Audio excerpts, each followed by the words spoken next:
نحمدہ ونصلی علی رسولہ الکریم اما بعد فاعوذ باللہ من الشیطان الرجیم بسم اللہ الرحمن الرحیم۔ جس طرح کہ آپ سب کو علم ہے، بھائی عبدالقدوس اور بھائی اشرف یہ 2-3 سال سے مجھے کہہ رہے تھے کہ تقریر کرنی ہے۔ میں خود بھی چاہتا تھا، لیکن پھر بھی کوئی کمی ہو، غلطی ہو تو درگزر فرمائیں۔ آج کا میرا موضوع معاشرے پہ ہے۔ جو ہمارے معاشرے کے اندر جس طرح کا نظام چل رہا ہے اس پہ کچھ بات کرنا چاہتا ہوں، ایک پیغام دینا چاہتا ہوں۔ باتیں ہم سب بہت بڑی بڑی کرتے ہیں۔ سب سے پہلی بات ہر بندے کے زبان پہ یہی ہے کہ حالات بہت خراب ہیں۔ جس طرف جا کے دیکھ لو، ہر بندہ یہی کہتا ہے حالات خراب ہیں، حالات خراب ہیں۔ ایک تاش والے کے پاس چلے جائیں، ایک پھٹے پہ چلے جائیں، وہاں بھی یہی بات ہوگی کہ حالات بڑے خراب ہیں۔ اس معاشرے کا یہ حال ہے۔ دکاندار بھی یہی کہہ رہا ہے حالات بڑے خراب ہیں۔ باہر اس نے پھٹی لگائی ہوئی ہے واللہ خیر الرازقین، لیکن جو دکان ہے، کاروبار ہے، وہ اپنی مرضی سے چلا رہا ہے، پھر کہہ رہا ہے حالات بڑے خراب ہیں۔ شراب پینے والا بھی یہی بات کر رہا ہے حالات بڑے خراب ہیں، اور زانی بھی یہی کہتا ہے کہ حالات بڑے خراب ہیں۔ کیا تم نے زنا کرنا چھوڑ دیا ہے؟ تم نے ناپ تول میں کمی کرنی چھوڑ دی ہے؟ تم نے شراب پینی چھوڑ دی ہے؟ پھر کس منہ سے ہم کہتے ہیں کہ حالات بڑے خراب ہیں؟ آج کے معاشرے میں خاص طور پہ جو ہمارے ینگ نوجوان ہیں، میں ان کے لیے یہی کہنا چاہتا ہوں کہ ہمارے معاشرے کے اندر صرف نوجوان جو ہیں وہ اپنے آپ کو دیکھ لیں تو میں سمجھتا ہوں ہمارا معاشرہ جو ہے وہ ٹھیک ہو سکتا ہے۔ ہمارے معاشرے کا نوجوان جو ہے آج کل کے حالات کے مطابق بہت سارے غلط اقدام اٹھا رہا ہے۔ میں ان سے یہ بات کہنا چاہتا ہوں کہ خدا را آج کا ہمارا نوجوان صرف اور صرف یہی سوچ لے۔ ہمارے ملک کا نوجوان ہمارا پاکستان کا مستقبل ہے۔ جو مستقبل ہی ہمارا داؤ پہ لگ جائے گا تو ہم ترقی نہیں کر سکتے۔ آج کے نوجوان کو ایک بات کہہ دیں کہ فلاں انڈیا کے اندر فلاں اینکر نے پاکستان کے خلاف ایک بات کی ہے، ہمارا نوجوان اٹھے گا، اپنے جذبات دکھائے گا، لیکن موبائل نہیں دیکھے گا۔ کیا اس نے انڈیا کے گانے اپنے موبائل سے ڈیلیٹ کر دیے ہیں؟ اپنے اندر تو دیکھے۔ میں نے بھی اور آپ نے بھی اپنے موبائل کے اندر سب انڈیا کے گانے وغیرہ ہر شے ہم نے اپنے موبائلوں میں رکھی ہوئی ہے۔ میں یہی پیغام دینا چاہتا ہوں خاص طور پہ ماں باپ کو کہ اپنے بچے سے یہی بات پوچھیں کہ وہ کیا کر رہا ہے اور کہاں سے آیا ہے۔ یہ سوال نہیں ہوتے۔ ہم نے دین کو چھوڑ دیا ہے اور دنیا کو ہم آگے لے کے جا رہے ہیں۔ اگر ہم دین کو لے کے جائیں گے تو ہماری دنیا جو ہے وہ خود بخود سنورتی جائے گی۔ والدین کہہ دیتے ہیں کہ چلو جی ٹھیک ہے، ہمارا بچہ آوارہ نہیں ہے، ہمارا بچہ گھر کے اندر ہے۔ گھر کے اندر کیا کر رہا ہے کبھی نہیں سوچا۔ کمپیوٹر لے کے دے دیا، لیپ ٹاپ لے کے دے دیا، یہ نہیں دیکھا کہ اس نے لیپ ٹاپ کے اندر کیا رکھا ہوا ہے، کمپیوٹر کے اندر کیا رکھا ہوا ہے۔ یہ ہم والدین کی ذمہ داری ہے۔ اگر آپ نے ان کو کوئی چیز لے کر دی ہے، کمپیوٹر لے کر دیا ہے، آپ ان کو دیکھیں جو آپ سے بات کرتا ہے آپ کا حق بنتا ہے کہ آپ ان کی تصدیق کریں، پہلے سبق دیں نماز کا۔ ہمارے نوجوان نماز نہیں پڑھتے تو اس لیے ہم پیچھے ہیں۔ ماں اپنے بچے کو رات کو سلاتی ہے، دودھ دیتی ہے، بیٹا سو جا، صبح اٹھ کے اسکول جانا ہے۔ ماں نے کبھی یہ نہیں کہا بیٹا جلدی سو جا، صبح اٹھ کے فجر کی نماز با جماعت پڑھنی ہے۔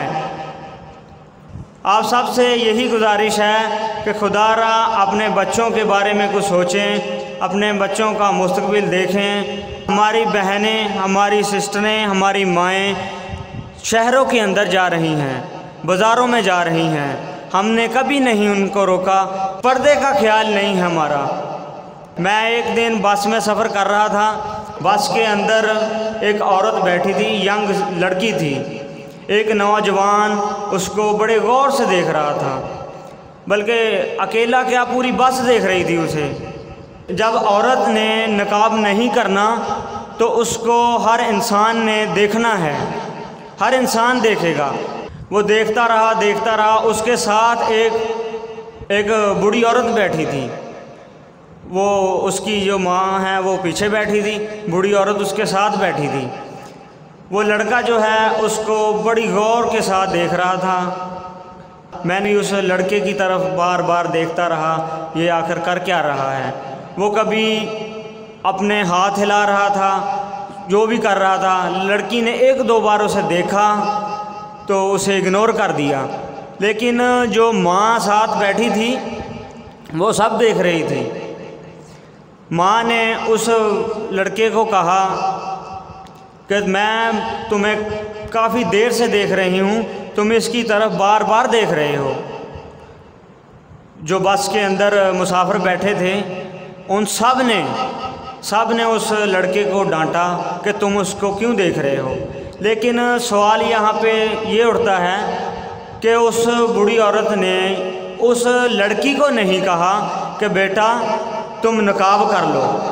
اصل یہی تھا کہ اس لڑکی کو کہا جاتا کہ بیٹا آپ بس میں بیٹھی ہو، سفر کر رہی ہو، آپ کا حق ہے آپ نقاب کریں۔ میں نے اس ماں کو کہا کہ ماں جی آپ بیٹھیں، آپ ان کو جو دوپٹہ ہے ان کا نقاب کروائیں آپ اس کا۔ تو وہ لڑکا جو ہے وہ بڑا شرمندہ ہوا، ماں کو کہنے لگا ماں جی میں غلطی اپنی تسلیم کرتا ہوں، میں دیکھ رہا ہوں، لیکن یہ لڑکی بھی میری طرف دیکھتی ہے۔ اگر دیکھا جائے قصور ایک طرف نہیں ہوتا، قصور دونوں طرف ہوتا ہے۔ اگر لڑکی نے اس کو دیکھا ہے تو پھر لڑکے نے بھی اس کو دیکھا ہے۔ میں نے اسے یہی کہا ہے کہ خدا را یہ کام نہ کرو۔ ہماری مائیں، ہماری بیٹیاں ہمارے گھر کی عزت ہوتی ہیں، ہم سب کی عزت ہوتی ہیں۔ اگر ہم برا کام کرتے ہیں، وہ ایسی بات کرتے ہیں، ہم کسی کو طرف دیکھتے ہیں، تو میری بات یاد رکھیں کہ ہمارے گھر کے اندر ہماری مائیں ہیں، ہماری بیٹیاں ہیں، ہماری بہنیں ہیں، کل ان کے اوپر بھی یہی جو ہے وہ ٹائم آ سکتا ہے۔ ٹھیک 15 دن بعد وہ لڑکا کالج نہیں آتا تھا، لیکن اس کے گاؤں کے اندر جو لڑکے رہتے تھے ان سے ٹیچر نے سوال کیا یار وہ فلاں بندہ نہیں آتا۔ اس نے یہی بات کی کہ سر بات کرنے والی نہیں ہے، لیکن میں پھر بھی یہ کہہ رہا ہوں کہ اس لڑکے کی جو سسٹر ہے وہ فلاں بندے کے ساتھ چلی گئی ہے۔ دیکھیں یہی بات ہے کہ ہم کسی کی بیٹی کی، ماں کی، بہن کی عزت کریں گے تو ہماری عزت ہوگی۔ وہ ماشکی والا مسئلہ تو آپ نے سنا ہی ہوگا۔ ایک بندہ پانی بھرنے کے لیے ایک عورت کے گھر جاتا تھا، ماشکی۔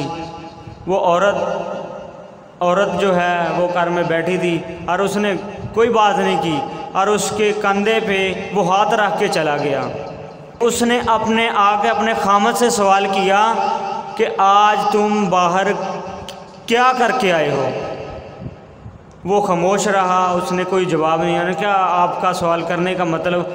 اس نے کہا آج تیری گندی نظر باہر کسی پہ پڑی ہے تو آج ماشکی بے ایمان کی اتنی جرت ہوگی کہ میرے کندھوں پہ ہاتھ رکھ کے گیا ہے۔ ہمارے معاشرے کے اندر جو چل رہا ہے، حکومت نے اعلان کیا تھا کہ اپنی سیفٹی کے لیے ہیلمٹ جو ہے وہ ضروری ہے۔ آپ پہلے دیکھ لیں ہیلمٹ کی قیمت کتنی تھی، 1000-1500۔ وہ ہیلمٹ کی قیمت جو ہے وہ 2500-3000 تک چلے گئی۔ یہ کرونا آ گیا، کرونا میں آ کے ہر شے جو ہے ہر دکاندار نے مہنگی کر دی۔ یہ حکومت نے کہا ہے کوئی بندہ ماسک کے بغیر باہر نہیں جائے گا۔ وہی ماسک جو 10 روپے کا 15 روپے کا ہے وہی آج دکاندار وہی جو ہے بیچ رہا ہے، کوئی 40 روپے کو 50 روپے کا بیچ رہا ہے۔ پھر ہمیں بتائیں کہ ہم پہ جو مصیبتیں ہیں وہ مسلط کیسے نہیں ہوگی۔ کسی انسان نے اپنے اندر نہیں دیکھا ہے کہ میں کیا ہوں۔ ہم مسلمان ہیں، ہمارا حق ہے جو ہم نیکی کرتے ہیں، جو ہمیں سبق دیا جاتا ہے ہم دوسرے تک پہنچائیں اور اسے کہیں کہ وہ جو ہے وہ آگے پہنچائے۔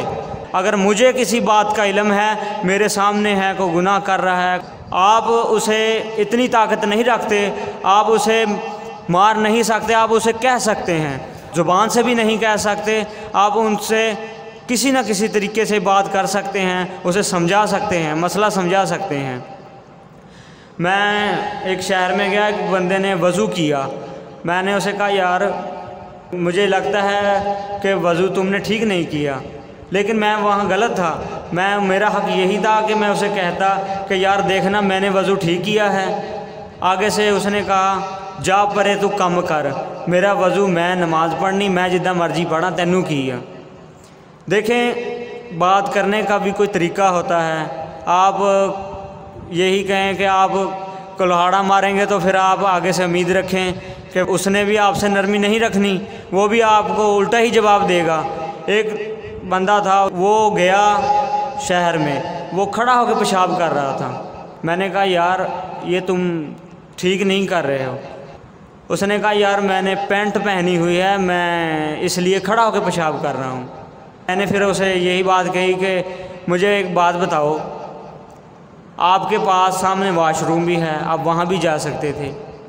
اگر آپ کو بیٹھنے کا مسئلہ ہے تو وہاں واش روم جو ہے وہاں جا کے آپ اسے دیکھیں۔ وہ انسان تھا، پڑھا لکھا تھا، اس نے کہا یار آپ کی بات بالکل ٹھیک ہے، میں بس غلط تھا۔ بات کرنے کا طریقہ ہوتا ہے، اس لیے کہ جو کچھ سنا ہے آپ سب اس پہ عمل کریں۔ انشاءاللہ میں امید کرتا ہوں کہ آپ سب بھی اس پہ عمل کریں گے۔ وآخر دعوانا